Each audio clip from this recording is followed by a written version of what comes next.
Joining me now is the legendary trends forecaster Gerald Celente. Now, as Milwaukee burns, the UK leaves, Eurofederalism, Deutsche Bank collapsing, terror attacks sweeping across the planet, the South China Sea boiling over, Obama issuing airstrikes in Libya, Hillary Clinton constantly plagued by health issues as the Trump campaign does a flip-flop, bringing in the Breitbart chairman as the new chairman of his campaign.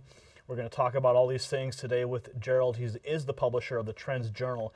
You know, he has the ability to look at what's happening today and forecast what will happen tomorrow with some seriously uncanny accuracy. So, Gerald, welcome back to the Next News Network. It is always a pleasure to have you with us here. Thank you for having me on, Gary. Always a pleasure being on. So let's talk about, first off, Milwaukee becomes the latest U.S. city to burn. Financial guru Harry Dent came out, predicted America will split up. I recently spoke with Stuart Rhodes of Oath Keepers. He seems to believe the same thing. And now a new poll has revealed that Texans, I believe a high number of Texans say, hey, if Hillary Clinton comes into office, we're going to secede from the nation. What do you see as far as America splitting up? Well, the secession movement has been going on a while. As a matter of fact, one of the founders of the movement that really got it pushed forward, his name was Thomas Naylor. And he started the first Vermont Republic. May his soul rest in peace. And he was a contributor to the Trends Journal. And he was no right-wing fanatic. He was a professor emeritus at Duke University. And he didn't believe in the centralized government stealing our rights from us, and believed in states' rights. So that was a trend that's underway, and this may indeed accelerate it. And as we can see, the nation's splitting apart, particularly on racial issues. And I want to make this clear. First of all, as you know, the motto of the Trends Research Institute, the Trends Journal, is think for yourself. This is not a racist nation. Are there racists in it? Of course there are.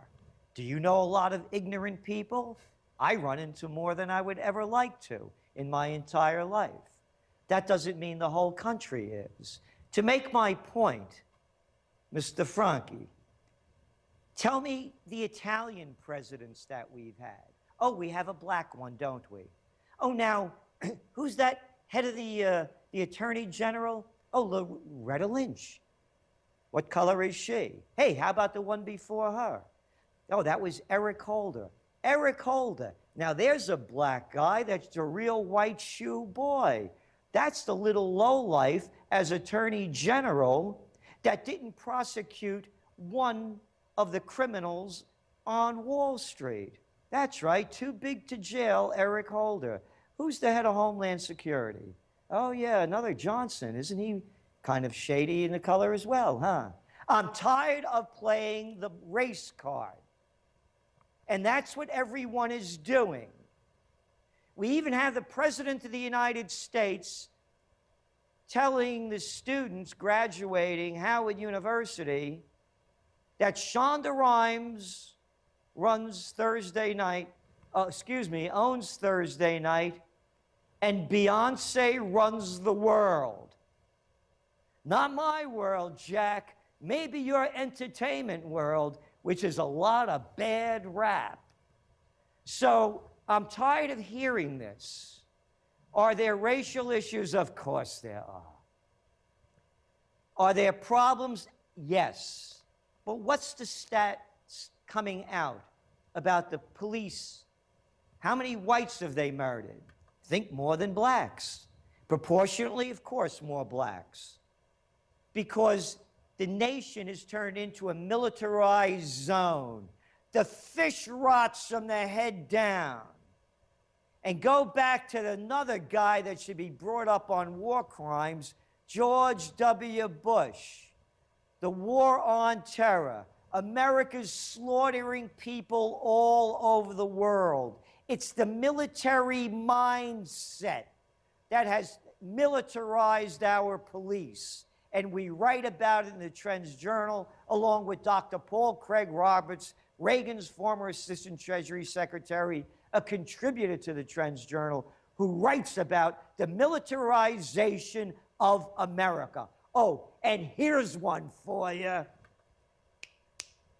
Obama's the guy that on New Year's Eve 2011, when no one was paying attention, signed the National Defense Authorization Act that year that robs us of our habeas corpus rights, allows the military to now do police duties, doing away with the Posse Comitatus Act that was put in place after the Civil War to prevent that from happening, and that gives El Presidente of Los Estados Unidos, the Banana Republic, the right to slaughter any American anywhere in the world if he signs off on it and calls us a terrorist. Only suspected because we don't need habeas corpus anymore. So save the racial stuff for someone else. It's just like I'm tired of hearing that if only a woman was in office. Oh yeah, like Hillary Clinton. Now there's a woman with a lot of blood on her hands. Oh yeah, go on to YouTube. When they ask her, how did you feel after Gaddafi was murdered? We came, we saw, he died. Yeah, if only a woman was in charge. How about Margaret Thatcher? Bring back Madeleine Albright. Where's Condoleezza? The next mushroom cloud you see, Rice. I'm tired of people playing the cards rather than looking at the truth. Well, Gerald, let's take a look at another card now. Donald Trump, he's calling for the extreme vetting of people who are looking to immigrate to the United States or visit, including taking a look at a new ideological screening test to weed out those he say don't share our values and respect our people. Is Trump's extreme vetting, is it far off from existing U.S. policies? What is this a symptom of? It's a symptom of madness. It's a symptom of not wanting to look at who caused the terrorists. Hey, you're out there in Chicago. You have your family out there. I don't like the mayor of Chicago. Don't you know who I am? I say the mayor of Chicago has to go. So I'm going to bomb Chicago. I'm going to destroy Chicago. I'm going to bring in occupying troops. I'm going to kill everybody you love to get that mayor of Chicago in because I say he has weapons of mass delusion. So I'm going to get rid of him. And I'll kill everybody around. I don't care. And I'll destroy your country. So now you're a young kid. We'll call a place Iraq. It's been destroyed. 1 million people plus dead. Everybody you love is dead. You have no future. Your country's in ruins. You think you're creating conditions for terrorism?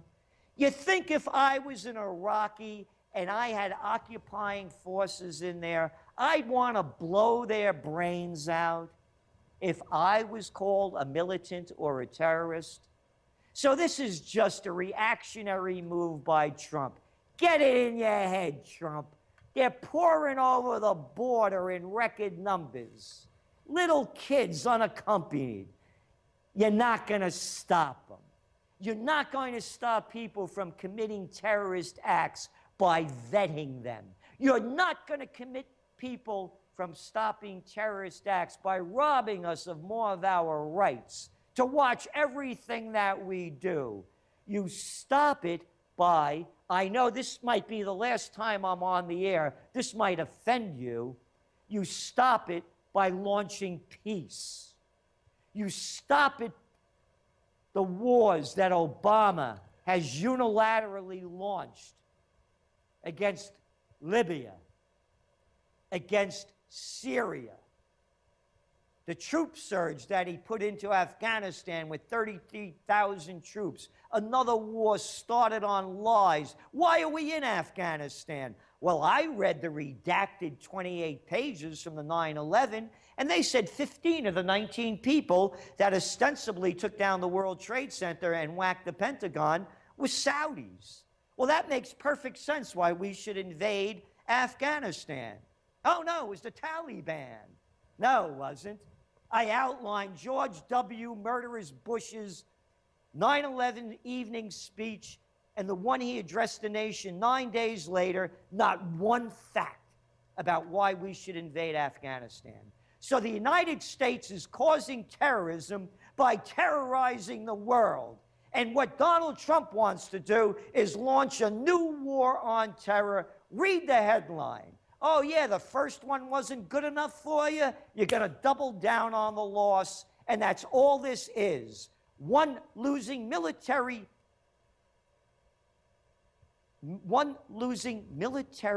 operation after another. Gary, add it up. The United States military has not won a war since World War II. Let's take a look now at Julian Assange. You really summed it up nicely a moment ago, but let's take a look at this WikiLeaks activity. They recently outed Hillary Clinton discussing shipping weapons from Benghazi to ISIS in her email, something that she denied under oath. Now, is she guilty of lying under oath? You know, this comes with a 5-year prison sentence. We saw the FBI let her off. Are we going to see any repercussions from these lies? You don't see, I just mentioned you had Eric Holder. Yeah, hold this, Eric Holder. The Attorney General. It didn't take one white shoe boy who destroyed our economy, the Wall Street gang, to jail.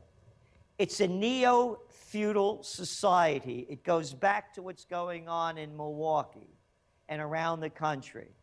There's different laws for the political nobility and the economic elite. Make sure the next time you get in your car, you don't have 2 glasses of wine. Make sure you paid that fine you were supposed to pay. We'll send a SWAT team to break down your door and drag you off to jail. But lie under oath, commit grievous acts that break the law, whether by the political nobility or the economic elite, and Jack, you get a free ride. Could you imagine the FBI giving you or I a free ride that they gave to Hitler? Not a chance. It's a neo-feudal society, different rules for them, and crack down on we the little people to keep us in order. Gerald, it's no secret that CNN and pretty much the entire media is sold out for Hillary Clinton. Now, CNN's Chris Cuomo was busted stating, quote, "We couldn't help Hillary any more than we already have. She's not just a free, she's got just a free ride so far from us, the media. We're the biggest ones promoting her campaign." What does this statement reveal to the American people? And if anybody doesn't know the deal, they're really stupid. I mean, who's Chris Cuomo? Who's his father? Mario Cuomo. Who's his brother? Well, Mario was the governor of New York. Now his son Andrew is. You think Chris Cuomo would be on CNN if he wasn't born on third base and has got in there because of who he is? How many people could qualify for that job? Who's this guy Stephanopoulos on ABC? Where was he from? Oh, he was a Clinton flunky. Slick Willie's boy. Look at the ties. Who's Obama's mouthpiece? No, not Goebbels. Carney, that was it. Yeah, Carney. You know what Carney is? Carney's the slang for carnival man. Yeah, Carney used to work for Time magazine. Of course it's bought out. They're prostitutes. Let's add it up. Why are they for Hillary? It's simple, as I see it, and I'm not a conspiracy theorist. Once upon a time, not too long ago, back in 1996, I'm not really good at numbers, but that's 96, 2006, 20 years ago. Bill Clinton destroyed the Federal Communications Act. He repealed it. In those days, Gary, it went something like this, not the exact fact, but to give you the idea. If you owned a newspaper and a radio station, you couldn't own a TV station in the same town. You had very strict regulations on who could own how much of the media. There were thousands of owners of small TV and radio stations and newspapers in the country. Under Slick Willie sellout Clinton, who not only sold us out with NAFTA, he sold us out with the Communications Act. by putting the power of the communications industry, 90% of it, in the hands of 6 people. So why is the media pro-Hillary? You ever hear of payback? Why do you think the Clintons make $150 million in a couple of years giving speeches at around $300,000 an hour? You could hear them BS for free all day long. It's called payback. So, of course, they're touting her. Look at the names that we mentioned. Look at their political connections. Look who they are, and you see what's going on. Gerald, recently Donald Trump declared at a campaign rally that President Obama and Hillary Clinton founded ISIS. Of course, the establishment media freaked out, but a new Defense Intelligence Agency document that was recently declassified proves that the Obama administration was actually warned by the Pentagon that if it continued its policies of a radical Islamic regime, ISIS would be born in eastern Syria. Was Trump right about Obama and Hillary birthing ISIS? To a point. But again, it goes way back. They created conditions for this. You know what happened with Libya. Who are the people? We quoted Gaddafi in our Trends Journal. The people that Obama, and oh, by the way, if only women were in charge, it was the 3 witches of Washington that started the Libyan war. Hillary Clinton, Samantha Powers, and Susan Rice. Yeah. But anyway, who did they arm? They armed the people that Gaddafi was fighting, the radical groups. Who are we arming in Syria? Oh, don't you know, Gary? Moderate rebels. You know what they look like. You know what a moderate rebel looks like when you run into them. You've seen them all the time. They show us photos every day. We know their names by heart. A moderate rebel overthrowing a nation that we have no business being in, that was one of the most stable and most prosperous nations in the Middle East, Syria. So look who they're, but let's go back. Another BS little boy that now plays the peace card. Jimmy Carter. Yeah, people forgot him. Yep. Go back to when Russia was in Afghanistan. And then Carter and then Reagan gave money to, oh yeah, the Mujahideen. We got to get them Russians out of there.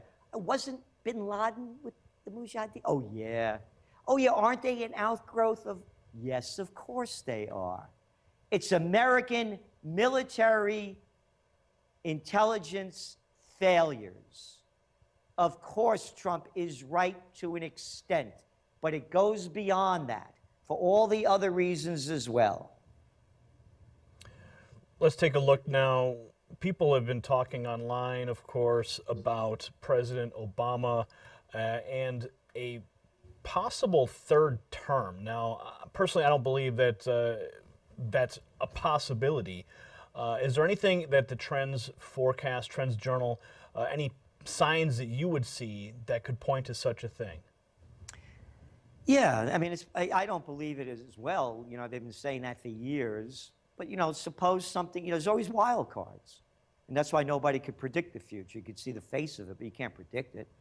And whether they're man-made or natural, the wild cards. But, you know, suppose there's a real terror strike.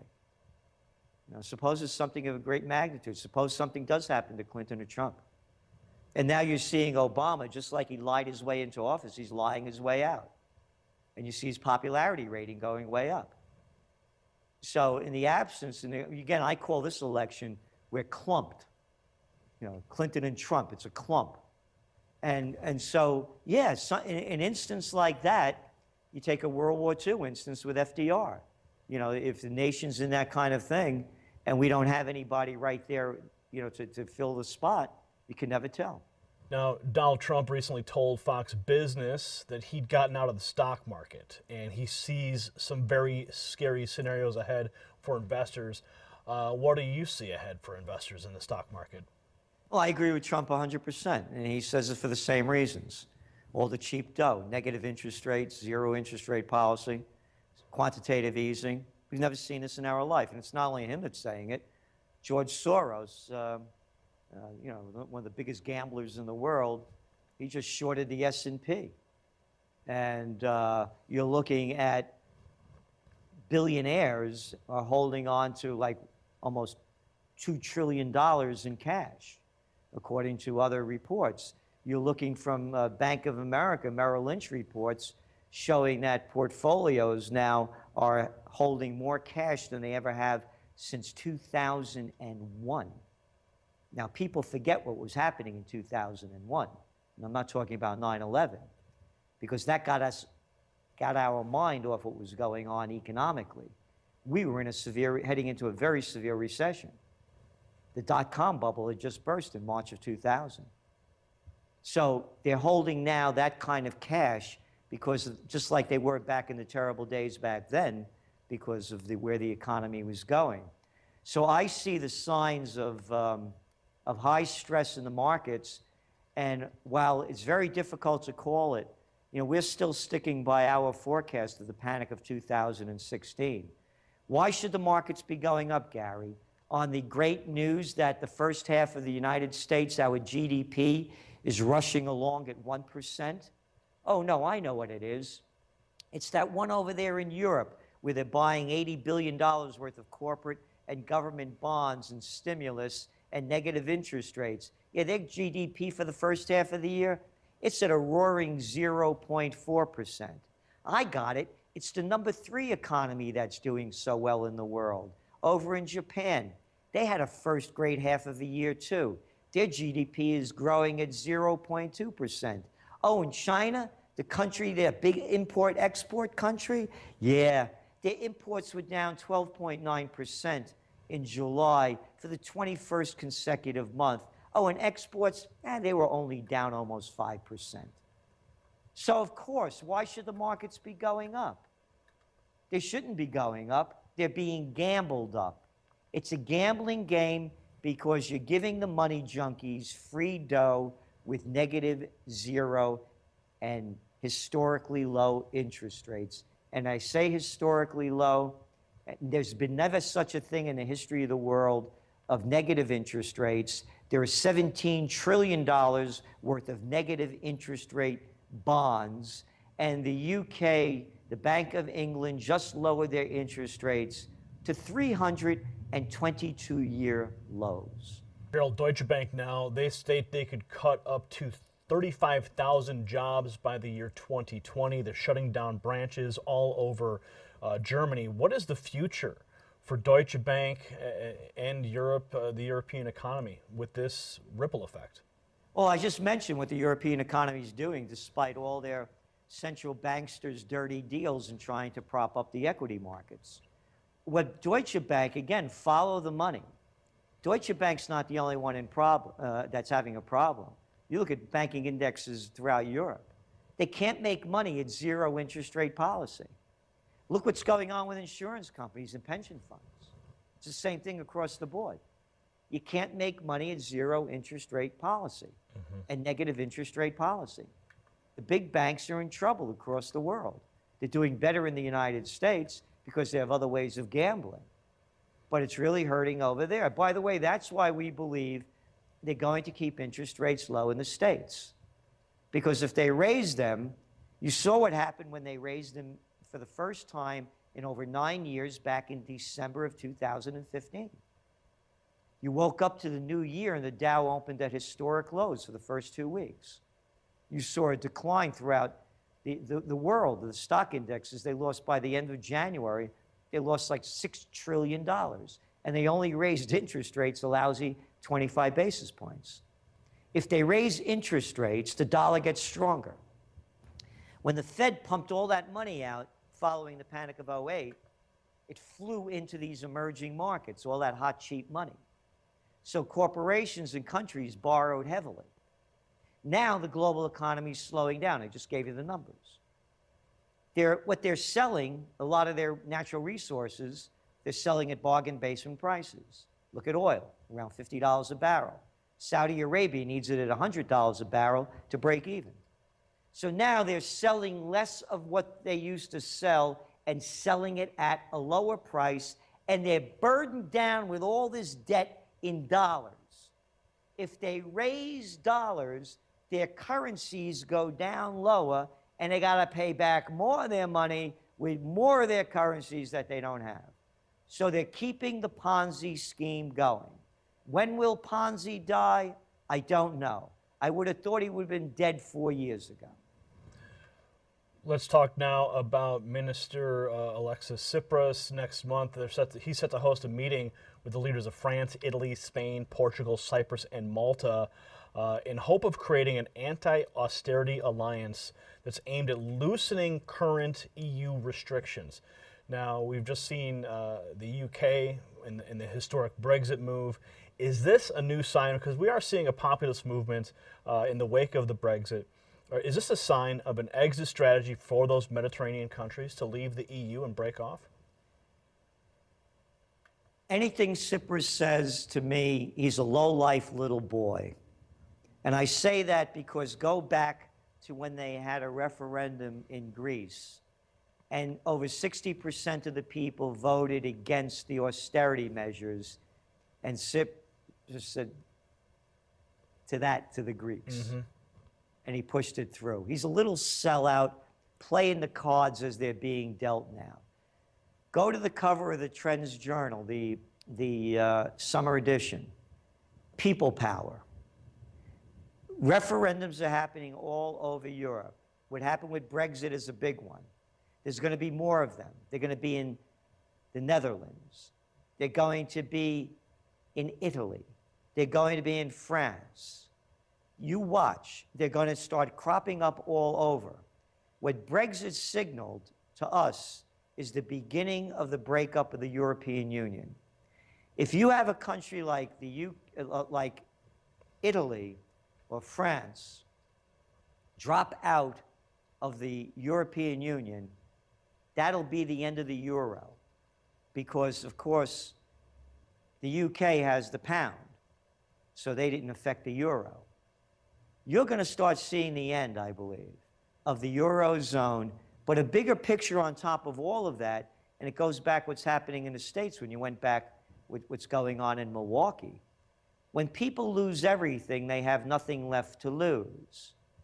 And when all else is lost, to get your minds off the problem, there's nothing like war. To us, it's a replay. The crash of 1929, the Great Depression, currency wars, trade wars, world war, the panic of '08, the Great Recession, which we've never gotten out of. Not when you look at the numbers that 1% of all the wealth that was created since Obama came into office in 2009 has gone to the 1%. 95%, that's a fact.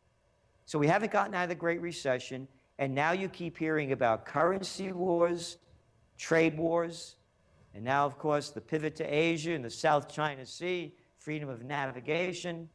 We have troops up, 40,000 of them in NATO, doing exercises, military maneuvers on the Russian border. Obama putting in missile defense systems in Romania and in Poland. So when all else fails, they take you to war, and the war drums to us are beating louder. Gerald, let's talk now about New York. The Cato Institute recently came out and stated that New York is, well, the least free state in the country. Why are liberal states like New York the least free, and how come people just are content living there? Because the liberals are a bunch of little cowards. They don't have the courage to admit they've been conned. Where you have arch conservatives that actually believe their stuff, like we got to kill them over there before they come over here. They actually believe it.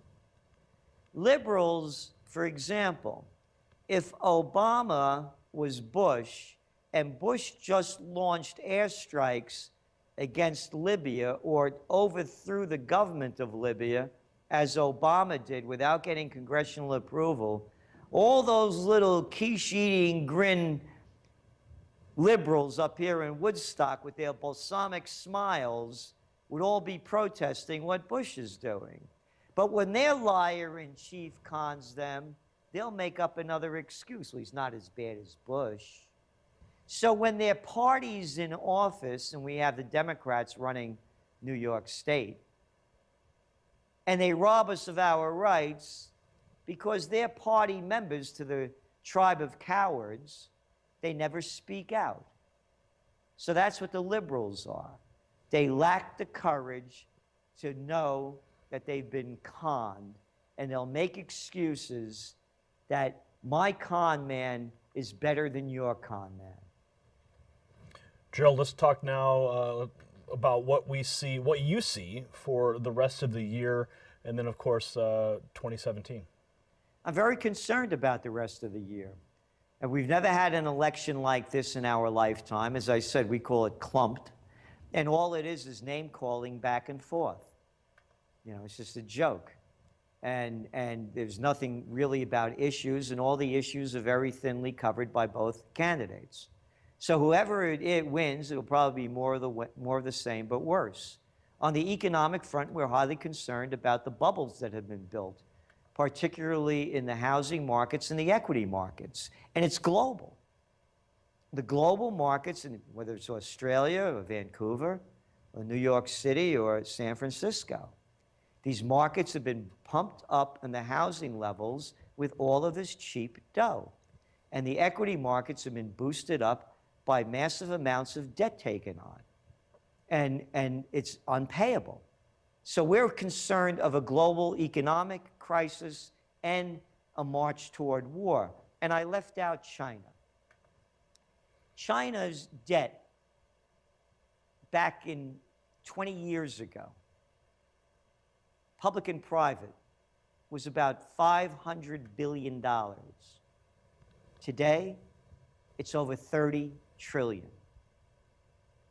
They don't know what to do. They keep trying to pump more money into the economy to juice it up. It's not working. I talked about trade wars. They're dumping steel on the market so they don't have to close their plants throughout China. They're dumping product on the market around the world. And you're seeing, for instance, the United States Steel Company coming out and asking for sanctions against the Chinese as a result of this. So again, when all else fails, they take you to war. So, Gerald, you believe that we are going to be going to war with perhaps China, or now we're taking a look at Obama dropping bombs in Libya? What's going to happen here? What is your war forecast? Well, again, look what's going on now also with Japan. And they just brought in another one, a woman, a real hawk, war hawk. They just brought in as defense minister. And now they're talking more about fighting with China, about these disputed islands. This will be the war that when they asked Albert Einstein what weapons will be fought in the Third World War, he said, I don't know. He said that they'll be using sticks and stones to fight the fourth. We're talking China, Russia.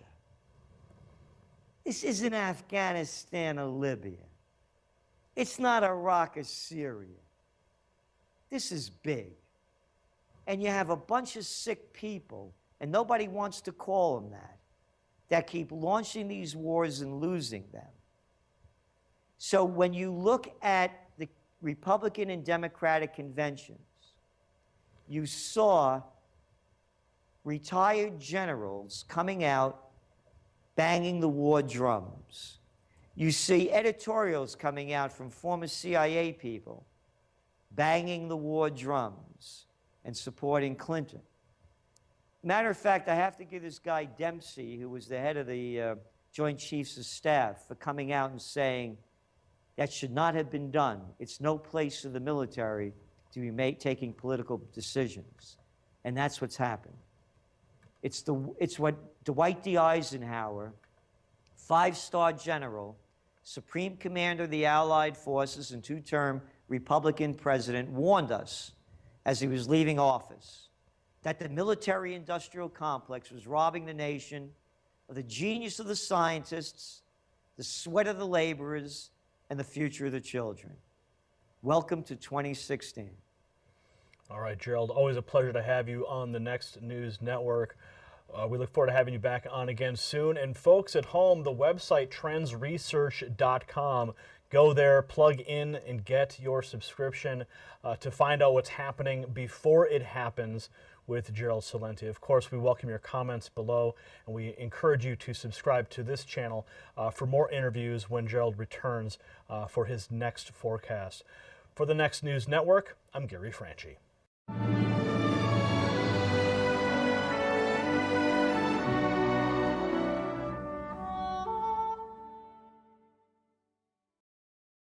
Badass shirt now available. Link in the description.